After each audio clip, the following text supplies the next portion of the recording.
तो दोस्तों अभी अभी की बड़ी खबर सामने आई है। यूपी समेत 20 राज्यों में अगले 4 दिन में भारी बारिश। मानसून पूरे देश में आ चुका है। अगले 4 दिन यूपी एमपी समेत 20 राज्यों में भारी बारिश का अलर्ट जारी किया गया है। IMD के मुताबिक अब तक देश में सामान्य से 8% कम बारिश हुई। वहीं उत्तर पश्चिम भारत में सामान्य से 40% ज्यादा बारिश हुई है। दक्षिण भारत में सामान्य से 43% कम हुई और मध्य भारत में 4% कम बारिश हुई। उधर बिहार में नेपाल से आने वाले पानी के चलते बाढ़ का खतरा मंडरा रहा। वहीं एक और बड़ी खबर को ले तो अमेरिका में खालिस्तानियों ने भारतीय दूतावास में आग लगाई। खालिस्तानियों ने कहा कि आतंकी हरदीप निज्जर की हत्या का बदला लिया है। 5 महीने में यह दूसरा हमला है। खालिस्तानी समर्थकों ने अमेरिका के सैन फ्रांसिस्को स्थित भारतीय दूतावास में आग लगाने की कोशिश की है। सिख फॉर जस्टिस के प्रमुख आतंकी गुरपतवंत सिंह पन्नू ने 30 जून को कहा था कि 8 जुलाई से भारतीय दूतावास को घेरेंगे। इसके ऐलान के अगले ही दिन यानी 1 जुलाई की रात को इस घटना को अंजाम दिया गया। साथ ही साथ एक और बड़ी खबर की बात करें तो बयानों की गंगा। महाराष्ट्र के बाद अब बिहार पर भाजपा की नजर।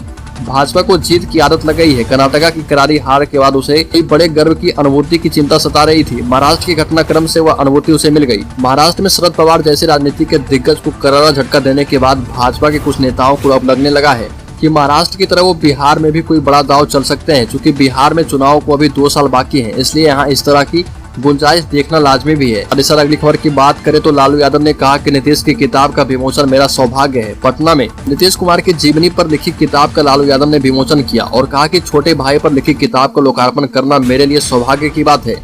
इस किताब का लोकार्पण राजद सुप्रीमो लालू यादव ने अशोक कन्वेंशन सेंटर में किया। इस दौरान बीजेपी और केंद्र सरकार पर निशाना साधा।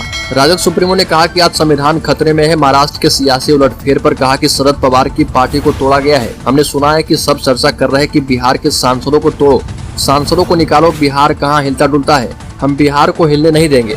वही एक और बड़ी खबर को ले तो सुशील मोदी ने कहा कि आदिवासियों को UCC से बाहर रखे। पार्लियामेंट्री कमेटी की बैठक में कांग्रेस शिवसेना ने टाइमिंग पर सवाल उठाए। यूनिफॉर्म सिविल कोड को लेकर दिल्ली में लॉ एंड ऑर्डर मामले की पार्लियामेंट्री कमेटी की बैठक हुई। भाजपा के राज्यसभा सांसद सुशील मोदी मीटिंग की अध्यक्षता कर रहे हैं।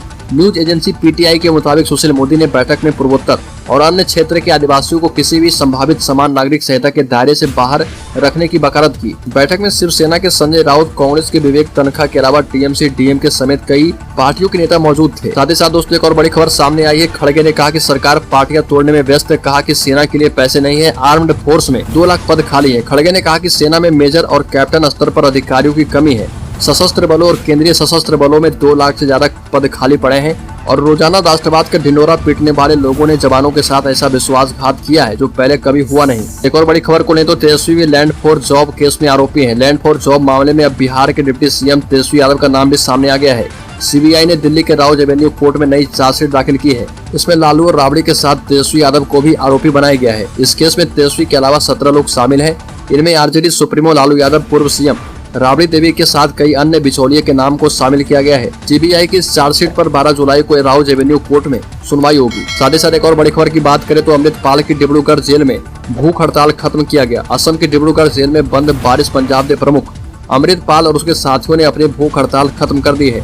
डिब्रूगढ़ जेल प्रशासन ने इनकी मांगों को मान लिया है। जेल प्रशासन ने तंबाकू का सेवन करने वाला कुक बदल दिया है। साथ ही सभी को आश्वासन दिया है कि सभी बंदियों को घर बात करने के लिए फोन सुविधा उपलब्ध करवाई जाएगी।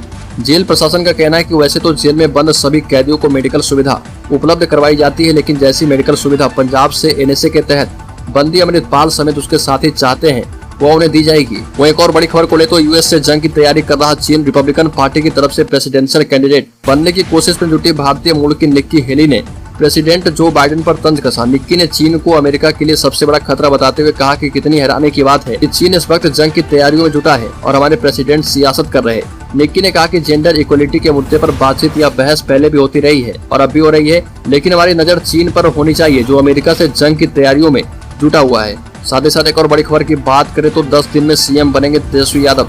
बिहार में खेला करेगा राजद। हिंदुस्तानी अवाम मोर्चा के राष्ट्रीय अध्यक्ष संतोष मांझी ने कहा कि बिहार के डिप्टी CM ने 10 लाख लोगों को रोजगार देने का वादा किया था, लेकिन राज्य में जिस तरह का बदलाव किया जा रहा वो यहाँ की युवाओं के लिए गलत है। बाहर के लोग बिहार में आकर शिक्षक अभ्यर्थी के रूप में फॉर्म भरेंगे। बिहार के युवाओं को उचित मौका नहीं मिल पाएगा। बिहार सरकार बहाली करना ही नहीं चाहती या सब दिखावा करती है।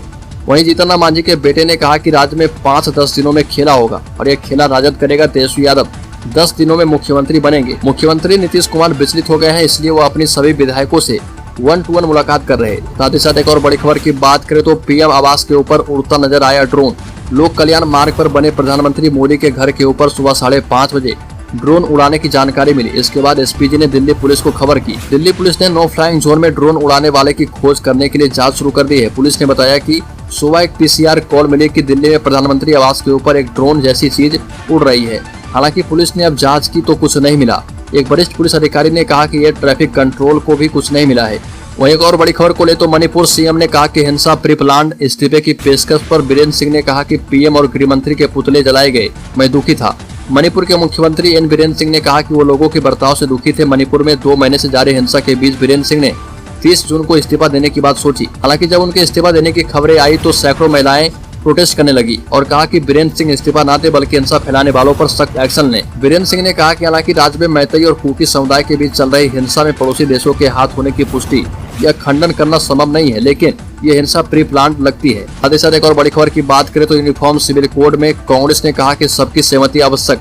मायावती ने कहा कि इसका विरोध नहीं, लेकिन भाजपा का तरीका गलत। 2024 लोकसभा चुनाव से पहले आम आदमी पार्टी उद्धव ठाकरे की शिवसेना के बाद अब Bahujan Samaj party BSP supremo Mayawati ने भी यूसीसी का समर्थन किया है और कहा कि उनकी पार्टी समान नागरिक संहिता के विरोध में नहीं है, मगर संविधान इसे थोपने का समर्थन नहीं करता। यूसीसी लागू करने के बीजेपी मॉडल पर हमारी असहमति है। भाजपा यूसीसी के जरिए संकीर्ण मानसिकता की राजनीति करने की कोशिश कर रही है। वहीं दोस्तों एक और बड़ी खबर को ले तो एमपी में चुनाव से पहले पुरानी पेंशन बहाली को लेकर उठी मांग, लोगों ने कहा कि पेंशन नहीं तो वोट नहीं। शासकीय कर्मचारियों की नाराजगी एक बार फिर से मध्य प्रदेश की भाजपा सरकार पर भारी पड़ने वाली है। मध्य प्रदेश में कुछ ही महीनों बाद होने वाले विधानसभा चुनाव से ठीक पहले सरकारी कर्मचारियों ने अपनी पुरानी पेंशन बहाली को लेकर एक बार फिर से सरकार के खिलाफ मोर्चा खोल दिया है। जानकारी के मुताबिक new movement for old pension संघ के बैनर तले सभी सरकारी विभागों के शासकीय अधिकारी कर्मचारियों ने पेंशन नहीं तो वोट नहीं की महाशपथ ली और कार्यक्रम में उपस्थित शासकीय अधिकारियों और कर्मचारियों ने महाशपथ ली कि जात धर्म नहीं देखेंगे, जो पुरानी पेंशन बहाल करेगा उसी को वोट देंगे। कार्यक्रम में संगठन के राष्ट्रीय उपाध्यक्ष नीलेश शर्मा मुख्य अतिथि रहे। नीलेश शर्मा ने कहा कि जो पेंशन की बात करेगा वही प्रदेश पर राज करेगा। नीलेश शर्मा ने आगे कहा कि कर्मचारियों ने तय कर लिया है कि मध्य प्रदेश में आने वाले चुनाव में जो भी प्रत्याशी वोट मांगने उनके दरवाजे पर आएगा तो दरवाजों पर पंपलेट लगे मिलेंगे कि जो भी पेंशन की बात करेगा उसी को वोट मिलेगा। साथ ही साथ एक और बड़ी खबर सामने आई है, डोमिसाइल लागू करो नीतीश सरकार। आर पार के मूड में है बिहार के शिक्षक संघ। बिहार में शिक्षक नियुक्ति के लिए नियमों में किए गए बदलाव को लेकर प्रदेश के सभी शिक्षक संघ और शिक्षक अभ्यर्थी संगठन एक बैनर के तले सरकार से आर पार की लड़ाई लड़ने के मूड में आ गए हैं। शिक्षक अभ्यर्थियों और नियोजित शिक्षकों की एक ही मांग है कि शिक्षक भर्ती में डोमिसाइल नीति लागू किया जाए और बिना बीपीएससी से परीक्षा लिए बगैर नियोजित शिक्षकों को राज्यकर्मी का दर्जा दिया जाए। बिहार सरकार के एक फैसले ने राज्य में बड़ी संख्या में लोगों को नाराज कर दिया है। ये मामला बिहार के सरकारी स्कूलों में शिक्षकों की भर्ती से जुड़ा है। बिहार सरकार ने शिक्षक भर्ती के नियमों में बड़ा बदलाव करते हुए बिहार में सरकारी टीचर बनने के लिए बिहार का स्थायी निवासी होने की अनिवार्यता को खत्म कर दिया है।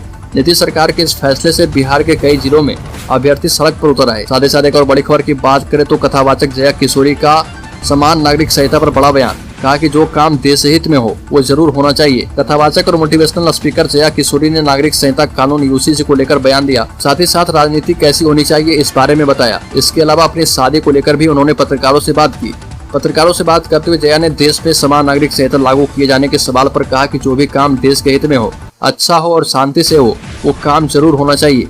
वहीं एक और बड़ी खबर सामने आई है, कांग्रेस सरकार पर भड़की पूर्व सीएम वसुंधरा राजे। राजस्थान में कहा कि हम देना चाहते थे महिलाओं को आरक्षण, लेकिन नहीं देने दिया गया। कोटा में हुई महारैली के दौरान राजस्थान की राजनीति में उथल पुथल शुरू हो गई है। राजस्थान में यह रैली कई तरह से अहम है और पूर्व कई विधायक और सांसद भी इस रैली में शामिल रहे। इसके साथ ही कई पूर्व मंत्री दिखाई दिए। वसुंधरा राजे ने कहा कि हमने मुफ्त इलाज के लिए भामाशाह स्वास्थ्य बीमा योजना शुरू की, उसका नाम बदलकर इन्होंने चिरंजीवी स्वास्थ्य कर दिया। हमारी योजना में सब अस्पतालों में गरीबों का फ्री इलाज होता था, लेकिन इनकी योजना में बड़े अस्पताल गरीब मरीज को घुसने नहीं देते। और कहने को तो इस योजना में 25 लाख रुपए तक का इलाज होता है, लेकिन 2021 से लेकर अब तक औसतन 11,500 रुपए भी चिरंजीवी योजना में एक मरीज पर खर्च नहीं हुए। जैसा एक और बड़ी खबर को ले तो पाकिस्तान को बेहद सख्त शर्तों पर मिला IMF से कर्ज। फौज का बजट भी कम करेगा पाकिस्तान। इंटरनेशनल मॉनेटरी फंड यानी IMF ने पिछले हफ्ते पाकिस्तान को $3 अरब कर्ज देने के प्रपोजल को मंजूरी दे दी है। IMF ने लोन के साथ जो सख्त शर्तें लगाई है उन्हें पूरा करना शहबाज सरकार के लिए बेहद मुश्किल होगा। इसकी सबसे बड़ी वजह सियासी है। दरअसल अक्टूबर में जनरल इलेक्शन होने हैं और अगर सरकार इन शर्तों को मानती है तो उसकी सत्ता में वापसी बेहद मुश्किल होगी। इसकी वजह यह है कि इन शर्तों को पूरा करने का मतलब है आम जनता पर जबरदस्त बोझ डालना। साथ ही साथ एक और बड़ी खबर की बात करें तो 45,000 संविदा कर्मी छत्तीसगढ़ में हड़ताल पर हैं। छत्तीसगढ़ के 45,000 संविदा कर्मियों ने अनिश्चितकालीन आंदोलन शुरू कर दिया है। कर्मचारियों की नाराजगी कांग्रेस की ओर से नियमितीकरण का वादा पूरा नहीं करने की वजह से है। छत्तीसगढ़ सर्व विभागीय संविदा कर्मचारी महासंघ के बैनर तले यह आंदोलन पूरे प्रदेश में किया जा रहा। जिन विभागों के कर्मचारी हड़ताल पर चले गए हैं उनमें स्वास्थ्य, मनरेगा, पंचायत, कृषि, शिक्षा, महिला एवं बाल विकास विभाग, प्रधानमंत्री ग्राम सड़क योजना जैसे डिपार्टमेंट शामिल है, जिनमें कामकाज इस हड़ताल की वजह से प्रभावित है।